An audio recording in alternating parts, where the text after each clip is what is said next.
Nyt kun katsoo tätä maailmaa, se tuntuu, että mitä tässä oikein tapahtuu ja mitkä arvot ovat voimassa, kun vaikka Yhdysvaltain varapresidentti J.D. Vance, hän tuli Eurooppaan ja piti madonluvut meille, haukku meidät, sanoi, että te ette kunnioita demokratiaa, ettekä sananvapautta.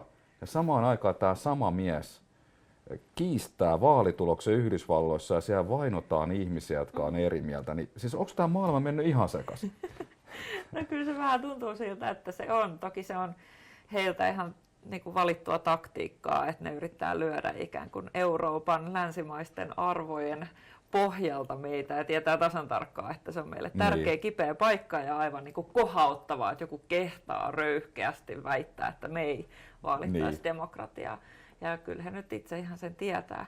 Mutta sinällään ihan hyvä pohtia, että onko Eurooppa tai EU kyennyt niin kuin vaalimaan näitä arvoja. Kyllä. Nyt katsotaan, mitä Amerikka tekee. Nyt on useita sotia käynnissä. On Gazaa, tietysti Venäjän hyökkäyssota. Tässä on niin aika paljon tällaisia isoja arvokysymyksiä nyt. Ja miten EU asettautuu, miten se puolustaa näitä arvoja? Kyllä. Et kyllähän tässä siis ikävä kyllä niin on jotain samaa kuin melkein 100 vuotta sitten. Et historia tuntuu toistavan itseään ja varmaan sekin, mihin J.D. Vance nyt viittasi, niin oli se, että kun hän ja Trump ja Elon Musk, ainakin erityisesti Elon Musk on puhunut Saksan AfDn, Alternative für Deutschlandin puolesta, joka on äärioikeistolainen, laitaoikeistolainen puolue, niin vielä Saksassa, kun me tiedetään Saksan historian, hän viittasi sitten siihen, että kun me emme suvaitse sitä, niin me ollaan jotenkin demokratiaa vastaan. Vähän sama on Suomessakin. Niin, no sitä mä just menisin sanoa, että kyllähän Eurooppa katsoo Suomea tällä hetkellä juuri noin. Niin. Meillä on vallassa puolue, joka on ollut avoimen rasistinen, avoimen jopa äärioikeistolainen.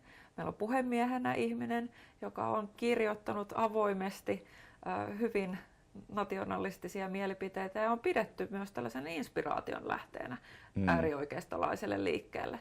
Niin ehkä me vähän niin kuin suljetaan myös pois tai jotenkin silmämme siitä, että mitä meillä tapahtuu ihan valtakunnan politiikassa. Kyllä. Ja kyllä se muualta näyttää ihan just siltä, miten me ehkä katsotaan nyt AfD:tä Saksassa, että herra jestas siellä nousee nyt puolue, joka ajattelee tällä tavalla, vaikka meillä ihan niin kuin valtaa pitää tällä hetkellä sellainen puolue. Ja nyt tämä sun mainitsema eduskunnan puhemies Jussi Halla-aho, hänhän on siis puhunut positiivisia Donald Trumpista. En ole ihan varma, onko hän nyt samaa mieltä. Eikä ainoa omasta puolueesta. Valtiovarainministeri Riikka Purra myös. Kyllä. Ja eduskuntaryhmän puheenjohtaja Jani Mäkelä, eli heidän 3 korkeinta henkilöä on näin ajatellut. Ja no sitten yhtä aikaa me nähdään, että perussuomalaiset oikeastaan mennyt kokoomuksesta oikealta ohi. Purra heiluu sokset kädessä ja leikkaa minkä ehtii. Kyllä, ja on sitä mieltä, että työelämäheikennykset on mennyt nappiin ja pitäisi tehdä vielä niin kuin isompia kiristyksiä. Että varmaan on monessa mielessä mennyt oikealta ohi. Jotenkin voisi ajatella, että suomalaisten arvot ei ole kuitenkaan muuttunut näin, vaan nämä on nyt ollut vaalituloksia ja nythän sitten taas käydään vaalit ja nähdään, mitä mieltä kansa on. Tässä on sitten se jännä juttu. Meillä on nyt myös ihan uusia tuloksia siitä, että mitä ihmiset ajattelee tulevaisuudesta. Uskooko he parempaan tulevaisuuteen? Se on mennyt alaspäin ja sitten on semmoista tuntumaa, että ihmiset haluaisi kuulla ikään kuin helppoja, mukavia asioita. Mä ymmärrän, ihmiset haluaa positiivisen, paremman tulevaisuuden ja sen takia me ollaan mukana näissä tekemässä politiikkaa. Mutta on se aika pelottavaa, että jos ei haluta kuulla mitään negatiivista, koska ne on myös faktoja. Näitä asioita tapahtuu ja esimerkiksi se, että kun leikataan sosiaaliturvasta, niin sillä on negatiivisia vaikutuksia. Kyllä. Ja no, tässä on monta asiaa. Yksi on se, että aina jos on tollaista politiikkaa, joka leikkaa ikään kuin sen tulevaisuuden, kun on se toimeentulo, ostovoima, jos ei tosiasiallisesti, niin kuin me tiedetään, että ihmisten niin kuin palkka ei riitä nyt samaan kuin aikaisemmin, eli ei ole sitä ostovoimaa, niin silloin säästetään. Ja se nähdään nyt meidän niin kuin talouskasvussakin, että ihmiset eivät osta, eivät investoi. Kotitaloudet ei investoi, jolloin myöskään talous ei kasva.